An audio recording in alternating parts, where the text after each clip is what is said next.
I've been wandering through the desert, ain't seen a cloud in forever over me, but I believe your rain is coming. They say that the best days of your life are the days that you buy the boat and the day that you sell the boat.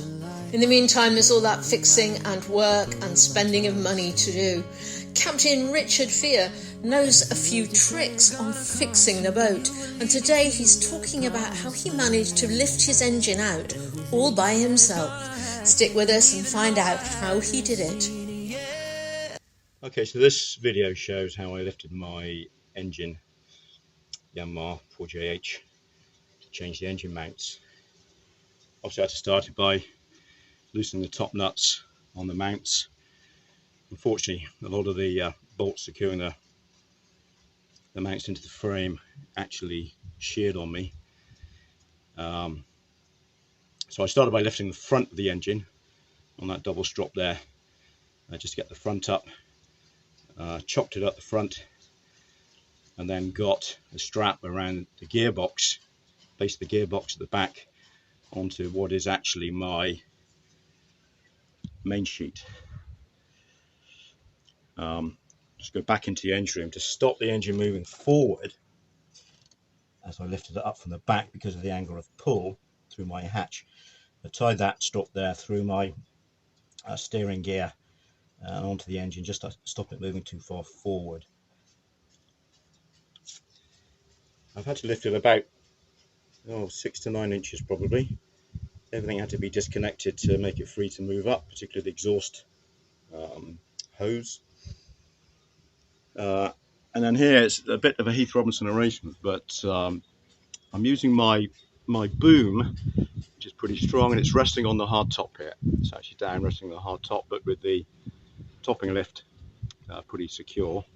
I've then got a rope strop there to a bowline. The rope strop comes down over there onto the port winch, and then I've got this wire pulley system which comes to there, and the main sheet is attached to there down onto the engine. I've then got another piece of chain there that runs up to the front of the boom underneath.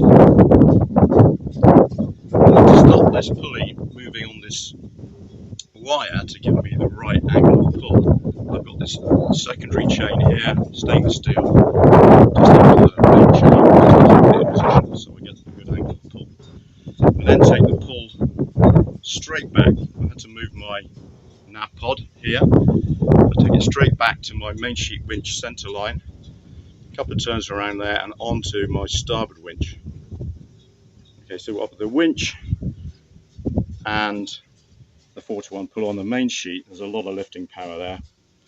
And I'm not lifting the whole weight of the engine, I'm lifting the back of the engine, and it's chopped at the front. So it's not the full weight, half the weight say. So as long as you're careful, I do a bit at a time, and then I chock up the back underneath the gearbox, then that has worked. What I've put in there is two bits of wood across the front under the brackets that are actually holding the auxiliary alternators on. That needed to be about 28 inches. So the engine sits on that length of wood there, which is blocked up a little bit at the front, and on the back it's sitting on a similar piece of wood, just held forward there by a little bit of plywood. So when I drop the weight of the engine, it'll sit on there. That will then enable me to move the engine sideways.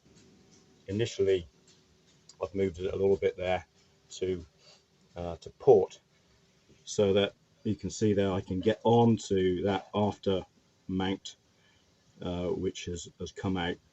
You can probably just see there both those bolts have actually sheared. So I need a new method, probably involving some epoxy and drilling, maybe helicoils, to get those new mounts in. It's quite a job. I almost wish I hadn't started it, but they needed doing. I haven't got started with it. I have to finish it. I could have paid the yard to do it, probably would have cost a lot of money, and I wouldn't have learned anything about lifting the engine, mounts, and all sorts of other stuff. So I like to do things to learn. You also have to do them safely. I'm working on the boat by myself. I have to be very careful. People in the yard know I'm here, but I have to be very careful. So I'm only going to work on this engine when it's locked up. It's not going to be suspended anywhere. And when I'm lifting it, I just do a few inches at a time, and then I block it up. So it never has very far to fall if anything went wrong. But you've got to be very careful. And if you don't know what you're doing, get a professional to do it. Anyway, that's my solution. I'm sure everybody else would have their own way of doing it. And no doubt somebody's telling me this isn't the right way, but it's worked for me. Softly, surely by surely. So that's it. I'll do another video when the mounts are on and I'm putting the engine back onto them, hopefully. Okay, that's me signing out. Well, they say it never rains. I will stand up in faith. I'll do anything it takes with you in my sails. Your love never fails or fades. I'll build a boat in a desert place, and when the flood and the water starts to rise, yeah, I'll ride the storm, 'cause I got you by my side. With you in my sails, your love never fails or fades. I'll build a boat, so let it rain. You're the map, you're my compass. You help me navigate the currents under me. Take the lead, I surrender. Every word you say is gonna come true. You will lead me to the promised land. Everything you say is gonna happen.